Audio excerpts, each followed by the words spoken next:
Hello दोस्तों इस video में हम बात करेंगे इंडेफिनिट आर्टिकल्स के बारे में। दोस्तों आर्टिकल्स दो तरह के होते हैं, डेफिनिट और इंडेफिनिट। डेफिनिट आर्टिकल दोस्तों एक होता है जिसे द बोलते हैं, और दोस्तों इंडेफिनिट आर्टिकल दो होते हैं जिसे ए और एन बोलते हैं। दोस्तों इंडेफिनिट आर्टिकल्स के बारे में इस वीडियो में बात करेंगे और डेफिनिट आर्टिकल के बारे में नेक्स्ट वीडियो में बात करेंगे। सबसे पहले मैं आपको दोस्तों एक बात बताना चाहूँगा कि जो आर्टिकल होते हैं ये हिंदी में नहीं होते, केवल इंग्लिश लैंग्वेज में ही होते हैं।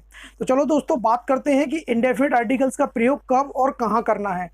दोस्तों सबसे पहले मैं आपको बताना चाहूँगा कि इंडेफिनिट आर्टिकल को यूज़ करने के लिए तीन कंडीशन किसी भी नाउन में होना बहुत ज़रूरी है। और दोस्तों उन तीन कंडीशन में दो कंडीशन ए और एन की एकदम सेम होती हैं, सिर्फ तीसरी कंडीशन जो होती है वही ये डिसाइड करती है कि किसी नाउन से पहले ए लगेगा या फिर एन लगेगा। तो चलो दोस्तों देखते हैं वो कौन सी कंडीशन है।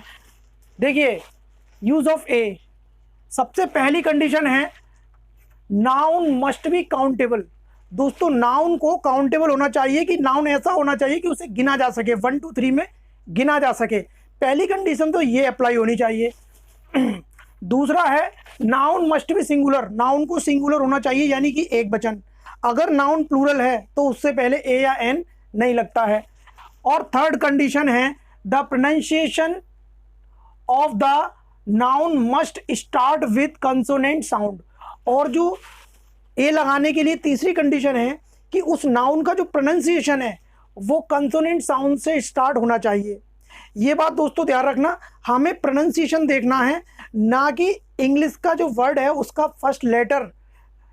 कभी कभी क्या होता है कि उसका फर्स्ट लेटर रोमन यानी इंग्लिश में ही वोवेल से शुरू होता है, जिससे कि हमें कन्फ्यूजन हो जाता है कि इससे पहले एन लगेगा। तो दोस्तों ऐसा नहीं होता है, हमें उसका प्रोनाउंसिएशन देखना होता है। ये बात अभी बताएंगे एग्जाम्पल से। अब दोस्तों एग्जाम्पल से देखते हैं। सबसे पहले इसको देखिए, वाटर। दोस्तों इस पर पहली कंडीशन ही अप्लाई नहीं होती क्योंकि वाटर काउंटेबल नहीं होता, तो इससे पहले एन ए नहीं लगेगा, सॉरी। उसके बाद में है the noun must be singular. इस पेन्स को देखिए दोस्तों, ये प्लूरल है तो इससे पहले भी ए नहीं लगेगा।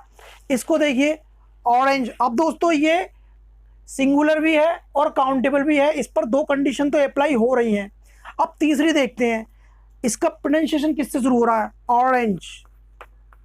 देखिए दोस्तों यानी कि ये ओएल से शुरू हो रहा है, तो इससे पहले भी ए का प्रयोग नहीं होगा, क्योंकि ए का प्रयोग करने के लिए उसका प्रोनाउंसिएशन कंसोनेंट से शुरू होना जरूरी है। अब इसको देखिए दोस्तों, ये सिंगुलर है पहली कंडीशन, काउंटेबल भी है दूसरी कंडीशन। अब इसका प्रोनाउंसिएशन देखना है, बॉय। देखिए दोस्तों बा से शुरू हो रहा है, इसका मतलब कंसोनेंट से शुरू हो रहा है, तो इस पे तीनों कंडीशन अप्लाई हो रही हैं, इससे पहले ए लग जाएगा। तो ये है दोस्तों, ये तीन कंडीशन आपको ध्यान रखनी है। अब दोस्तों एन के बारे में बात करते हैं। दोस्तों नाउन को काउंटेबल होना चाहिए और नाउन को सिंगुलर होना चाहिए, ये दोनों कंडीशन सेम है, ए में भी होना चाहिए और एन में भी। अब एन कब लगाना है? थर्ड वाली कंडीशन देखिए, the pronunciation of the noun must start with vowel sound. दोस्तों बस यही डिफरेंस है, ए लगाना हो या एन लगाना हो, दोनों ही के लिए नाउन सिंगुलर होना और काउंटेबल होना जरूरी है। बस ये ध्यान रखना है कि अगर उसका साउंड कंसोनेंट से शुरू हो रहा है तो ए लगेगा, और अगर वोवेल से शुरू हो रहा है तो दोस्तों एन लगेगा। चलो इसको भी एग्जांपल से देखते हैं। वाटर, तो दोस्तों ये तो अनकाउंटेबल है, लगेगा ही नहीं एन। पेन्स, ये दोस्तों प्लूरल है, एन नहीं लगेगा। और बॉय, ये सिंगुलर भी है और काउंटेबल भी है, लेकिन इसका प्रोनाउंसिएशन किससे शुरू हो रहा है? कंसोनेंट से, तो इससे पहले भी एन का प्रयोग नहीं होगा। अब इसको देखिए, ये सिंगुलर भी है, काउंटेबल भी है, और दोस्तों इसका जो प्रोनाउंसिएशन है वो वोवेल से शुरू हो रहा है, इसलिए इसमें एन लग जाएगा। तो ये तो थी दोस्तों नॉर्मल बात। अब बात करते हैं कि कंफ्यूजन जहाँ होता है उसमें कैसे मतलब पहचानेंगे। तो दोस्तों कुछ नहीं है, आपको उसमें कंफ्यूजन में पहचानने के लिए आपको सिर्फ यही ध्यान रखना है कि उसका प्रोनाउंसिएशन देखना है। अभी एग्जांपल से देख लेते हैं डायरेक्ट। तो दोस्तों ये है वो कुछ नाउन जिनमें अधिकतर लोगों को कंफ्यूजन होता है। एक्चुअली इनमें दो कंडीशन तो सेम होती हैं, ये सब सिंगुलर हैं और सभी काउंटेबल हैं। बात आती है प्रोनाउंसिएशन की। एक्चुअली लोग करते क्या हैं कि पहला वाला लेटर देखते हैं, जैसे ये यू है, ओ ई यू, ये सब दोस्तों वोवेल हैं। लेकिन दोस्तों आर्टिकल लगाना इनको देखकर नहीं लगाया जाता, आर्टिकल लगाने के लिए इनका प्रोनाउंसिएशन देखा जाता है। अब दोस्तों इसका प्रोनाउंसिएशन क्या है? यूनिवर्सिटी, या से शुरू हो रहा है और या दोस्तों कंसोनेंट होता है। दोस्तों इससे पहले एन नहीं बल्कि ए लगेगा। ऐसे ही ये है दोस्तों ओ। वैसे तो ये अगर रोमन लेटर के हिसाब से देखा जाए तो ये दोस्तों वोवेल है, लेकिन दोस्तों हमें रोमन लेटर नहीं देखना, हमें प्रोनाउंसिएशन देखना है। प्रोनाउंसिएशन क्या है? वन आइड मैन, वन, वाह, वावक। तो दोस्तों इससे ये क्या है? कंसोनेंट है, ए लगेगा। ये देखिए यूरोपियन, यूरोपियन दोस्तों ई लगा हुआ है, इससे कोई मतलब नहीं है हमें। इसका प्रोनाउंसिएशन किससे शुरू हो रहा है? या से। इससे पहले भी दोस्तों ए लगेगा। यूनिफॉर्म, इससे पहले भी दोस्तों ए लगेगा क्योंकि ये या से है। ज़्यादातर दोस्तों जिनमें यू पहले होता है उनका प्रोनाउंसिएशन या होता है, तो उनसे पहले ए लगता है।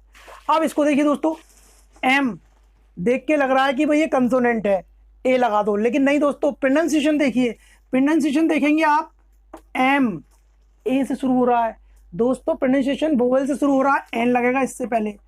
आवर देखिए दोस्तों, एस देख के ऐसा लग रहा है कि कंसोनेंट है, लेकिन नहीं, प्रोनाउंसिएशन इसका वोवेल है, एन लगेगा। एलपीजी देखिए, एल कैसे लिखेंगे? L P G. तो दोस्तों देखिए ए से शुरू हो रहा है प्रोनाउंसिएशन। इसको देखिए ऑनेस्ट, ये हॉनेस्ट नहीं होता दोस्तों, एच इसमें साइलेंट है। ऑनेस्ट, ऑनेस्ट मैन, तो ऑनेस्ट देखिए अ साउंड देखिए वोवेल से शुरू हो रहा है, ए लगेगा। तो दोस्तों आपको सिर्फ प्रोनाउंसिएशन देखना है, इंग्लिश के वर्ड का पहला वाला लेटर नहीं देखना, उसका प्रोनाउंसिएशन देखना है। तो इस तरीके की गलती आपसे कभी भी नहीं होगी। ओके दोस्तों, बाय बाय, टेक केयर।